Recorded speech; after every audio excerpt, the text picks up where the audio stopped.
Para mí es un gusto el poder compartir algo de lo que conocemos. Es algo muy pequeño, pero que directamente lo hacemos día a día y que vamos incrementando este conocimiento a través de la práctica. En el taller que vamos a hablar sobre trastorno por déficit de atención y hiperactividad, me pidieron de que directamente hablemos un poco en la práctica clínica y en el día a día de lo que es actualmente el trastorno por déficit de atención y hiperactividad. Pues para mí sería muy beneficioso, ¿sí?, que directamente sea como un tipo conversatorio, en donde pues fluya directamente las ideas que usted tiene, los pensamientos que tiene sobre lo que es trastorno por déficit de atención y hiperactividad. Y si está en mí directamente el poderle asesorar, guiar, ¿sí? En ese sentido, pues con mucho gusto, ¿sí? Sabemos que es un campo muy grande de la neurobiología directamente hablar sobre trastorno por déficit de atención y hiperactividad. Lo vamos a hacer desde el punto de vista clínico, ¿sí?, aplicado al día a día en su manejo, ya sea usted directamente padre de familia, ya sea profesor, ya sea directamente psicólogo. A todas las personas estamos inscritas en los trastornos por déficit de atención y hiperactividad. Bien, entonces los objetivos en esta charla va a ser, pues, uno, analizar lo que es la historia de epidemiología, la etiología, las condiciones clínicas que motivan lo que es el TDA, las manifestaciones y las consecuencias que en relación a la historia natural puede presentar un ser humano con TDA y el tratamiento que actualmente manejamos, ¿sí? Bien, cuando nosotros hablamos sobre la evolución del hombre, es muy importante ver que los factores de atención, de concentración, de memoria están muy relacionados a la evolución, ¿sí? Una de las teorías es que nosotros venimos de los primates, ¿sí? Muchas teorías existen, pues ninguna llega directamente a algo pasado o directamente palpable, todas directamente están siempre superficiales, pero directamente es una teoría de la cual partimos y en la cual estamos más relacionados. Cuando nosotros vemos cómo es la historia del ser humano, vemos que su grado de inteligencia al reaccionar frente a los medios que le rodean, desde la era de la piedra, el hierro, el bronce, pues vamos a la Edad Media y actualmente lo que es la era informática, en donde vemos que hay un parámetro muy importante, en donde los cambios, ¿sí?, a través de la historia, de la forma de cómo nos comunicamos, va variando, y esta característica hace que el ser humano pues adquiera mayor afinidad, y tanto sea la ambición que directamente ya quiere tener una persona igual a la suya, ¿sí?, con todas esas características que hacen que la inteligencia del ser humano cada vez vaya incrementándose el don que tuvo al nacer. Cuando nosotros hablamos de atención, siempre vamos a enfocarnos desde el punto de vista del origen del ser humano, en donde la etapa embrionaria, la etapa fetal y la de recién nacido es muy importante. Conforme va evolucionando el ser humano, la importancia de su desarrollo psicomotor, en donde la motricidad gruesa, fina, la interacción social, la adaptabilidad que tiene esta, y el desarrollo del lenguaje es una de las características que vemos como parámetro que la atención tiene que estar muy presente. En el desarrollo evolutivo, desde que es un recién nacido y va las diferentes etapas de ser lactante, preescolar, escolar y llegar a la adolescencia, hace que directamente desde el punto de vista pediátrico haya características muy heterogéneas y a la vez muy particulares en cada grupo etario en el campo de la pediatría. Y también vemos que directamente en el desarrollo de la atención, el componente de un equilibrio entre los diferentes sistemas, llámese muscular, esquelético, inmunológico, vascular, es muy importante para que las capacidades a nivel cerebral siempre se potencien. Cuando hablamos de una historia del TDA y la característica de estos niños, en donde los tres parámetros de hiperactividad, de impulsividad o inatención son los parámetros más frecuentes. ¿Qué persona no ha tenido contacto con un niño en donde fisiológicamente por su edad presenta directamente hiperactividad? Y es así que Nansen, ¿sí?, desde 1902 ya comenzó a investigar, y entre las primeras literaturas que presentaba consideraba condiciones anormales en la edad de un niño, ¿sí? Comenzó a investigarse y la historia indica que directamente ha habido diferentes definiciones, diferentes aportes, dependiendo del año, y la evolución ha transformado, ¿sí?, los nombres, hasta que actualmente lo llamamos, según el criterio del DSM-4 y ahora DSM-5, trastorno por déficit de atención hiperactiva. En la historia, la disfunción cerebral mínima, el retraso o directamente la inatención eran directamente características que evocaban a este niño, pero que todavía no había criterios bien, ¿sí?, establecidos, y que esos a su vez hacían que directamente pues, se piense de forma indistinta. Pero actualmente tratamos en gran parte de tratar de que los síntomas, los signos de esta enfermedad engloben una sola patología. En la historia nosotros vemos que es muy importante entender de que fisiológicamente un niño de 2, de 5 años que está entrando en su etapa preescolar, la hiperactividad y la inquietud es parte de su fisiología normal, ¿sí? Es parte de un niño que corre, salta, juega, interactúa, y la hiperactividad siempre está incrementada. La estructura sensitiva motora en estos niños es lo que más predomina en esta edad. En cambio, cambia cuando el niño directamente entra ya en una etapa de escolaridad, en donde la capacidad de concentración aumenta, ¿sí?, y la hiperactividad disminuye gradualmente, pero tiene mayor capacidad de ser escolar, de mejorar su capacidad para atender, para concentrarse tal como usted lo está haciendo, ¿sí? Esa capacidad, usted sabe, tiene 25, 30 minutos. Luego de eso, fisiológicamente, tu cerebro directamente disminuye su actividad, llega a un umbral y nuevamente se va a reactivar, ¿sí? Pero fisiológicamente eso es lo que pasa. Cuando vemos un niño inquieto y vemos que directamente esa hiperactividad es predominante, ¿sí?, y que muchas de las veces esos juegos bruscos, groseros, hacen que directamente la característica en este niño, ¿sí?, se desencadene siempre por la impulsividad que presenta el niño. Inconsciente o consciente, a forma de juego, a forma de directamente descansar. Y otra característica es directamente, en cambio, el niño distraído, el niño inatento, que al caminar está pensando muchas cosas, que interactúa con su medio, pero que algunas veces con el medio que le rodea no interactúa de forma adecuada, no completamente con los 5 sentidos. Cuando nosotros hablamos de personajes de la historia que poseen, que tuvieron probablemente por todas las características según su biografía, nosotros vemos que fueron personajes muy célebres. Entre estos, uno de los seres más inteligentes, ¿sí?, en donde pues, fue reprobado en la escuela, fue considerado por los maestros al iniciar la escuela, la etapa escolar, que directamente su nivel de inteligencia era subnormal a la media que consideraban en esa época. Sí, otro personaje muy interesante, pues es directamente aquel que le decían inatento, distraído, y que se imaginaba, sí, que habían elefantes rosados volando, que habían directamente ratones que hablaban, que actuaban, y que para esa era, para ese momento, pues era desfasado de su época, ¿sí? Que él hubiera sido de la imaginación de Walt Disney, que directamente haya hecho que el ser humano vaya de la parte abstracta, concreta, a la imaginación, y al poder directamente elaborar a través de su mente diferentes estructuras que hacen que el placer, que hacen que directamente la alegría y el perdón sean parte diaria de su vida, siempre y cuando active, ¿sí?, la forma tanto consciente como inconsciente de su imaginación.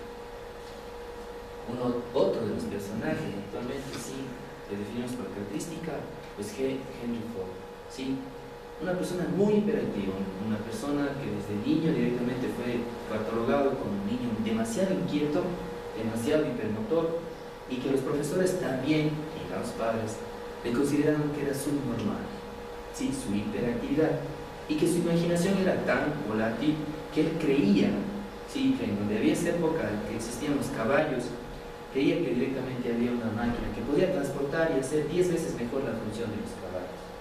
Sí, tanto fue directamente su actitud hacia la vida, directamente transformar todo lo que pensaba en actos. Y con comenzó a construir los autos y ahí fue una empresa, porque directamente solo su imaginación y actitud de desarrollar la cualidad, ese don que tenía, llegó a ser un personaje distinto. ¿Qué sería de Amadeus Mozart? ¿Sí? En donde directamente él veía todas las notas musicales según su historia y veía las notas en todas las cosas que hacía, ¿sí? Ya sea desde el hecho de que directamente suena ese aparato, ¿sí? Y usted lo ve en el fondo y lo escucha, si quiere hasta lo puede ver, hay personas visuales, auditivas, y eso hace que directamente esa característica se desarrolle, ¿sí?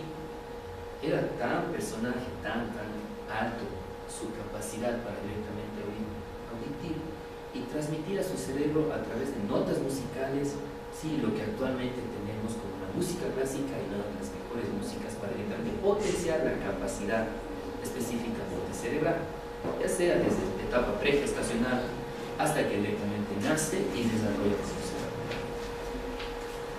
Actualmente tenemos en la historia, pues, por ejemplo, uno de los personajes más hiperactivos que vemos y que diariamente nos deleita a través de su deporte, el fútbol. Sí, nosotros vemos que la población, el 80% de la población a nivel nacional disfruta del fútbol. Y uno de los personajes que admitió actualmente tener que ver, pues es Lionel Messi. Sí, esa cualidad única que tiene, sí, de mezclar un don físico de hiperactividad con un don específicamente de imaginarse y proyectarse en su mente jugadas que antes de realizarlas las hace directamente, también pone un don a que el TDA no es una característica marginal, es todo lo contrario, una proyección directamente a que en el ambiente puede tener mucha directamente futuro si uno sabe canalizar esas características, esos dones que tienen estos seres humanos. Ahora, cuando nosotros hablamos desde el punto de vista médico, consideramos el trastorno por déficit de atención como una condición neurobiológica que puede manifestarse, eso sí, durante toda la vida. Hay características en donde existen repuntes como en el crecimiento de cualquier ser humano y también existen mesetas, ¿sí?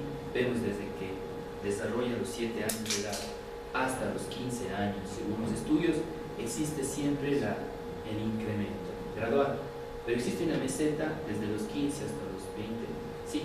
En donde las condiciones clínicas y el ambiente que le rodea puede estabilizarle mucho y luego comienza el descenso, pero siempre lo va a tener, ¿sí? Esta condición, la persona que fue diagnosticada clínicamente y bien realizado su diagnóstico va a presentar toda la vida, esto no desaparece, y lo vamos a demostrar. Patrón persistente inapropiado, en donde la inatención, la hiperactividad y la impulsividad son los signos más frecuentes. Aparece antes de los 7 años de edad. Toda madre directamente siempre debe estar en alerta y el médico, el psicólogo y todo su grupo de maestros deben estar, ¿sí?, siempre propensos a ver características de estos 3 signos. Y siempre la orientación a través de la educación va a ser una fortaleza para la sociedad. Síntomas persistentes por más de 6 meses. La hiperactividad, la inatención y la impulsividad no deben ser desencadenados por factores ambientales o familiares, pero sí deben persistir por más de 6 meses. Sí, eso es muy importante. Genera disfunción en todo ambiente en donde esté, ya sea a nivel escolar, ya sea a nivel social, ya sea a nivel académico, ya sea a nivel familiar. En toda característica, la persistencia de los síntomas es en cualquier ambiente en donde está. Un niño con déficit de atención no es que directamente en la casa hace caso, obedece, y en la escuela directamente hace todo lo contrario. No, eso no es trastorno por déficit de atención. Es una condición neurobiológica persistente, inapropiada, pero que se da en cualquier ambiente en donde se desarrolla. El niño, el adolescente, el adulto, se presenta en 2 o más sitios, sí, y eso es una característica muy importante para hacer el diagnóstico. Epidemiológicamente, nosotros actualmente en el país existe un estudio en la ciudad de Quito en donde la prevalencia va del 5 al 6%, según ese estudio muy corto, muy pequeño, hecho directamente en 1000 niños, pero que directamente es una característica a nivel nacional. Muy pocos estudios existen a nivel nacional sobre lo que llamamos déficit de atención con hiperactividad. Mundialmente, nosotros vemos características en donde llega hasta el 16, el 17, 19%, ¿sí? Pero la media de la literatura siempre indica que es de 5 al 7%, ¿sí? La prevalencia como indicábamos, es más frecuente según el sexo en varones, 4:1 en relación a las mujeres, ¿sí? De la forma hiperactiva y impulsiva en los varones y más predominante la forma de inatención en las mujeres. Las niñas presentan más inatención, se presentan lesiones y el 60% de los síntomas que presenta la niñez lo persiste hasta la edad de adultez.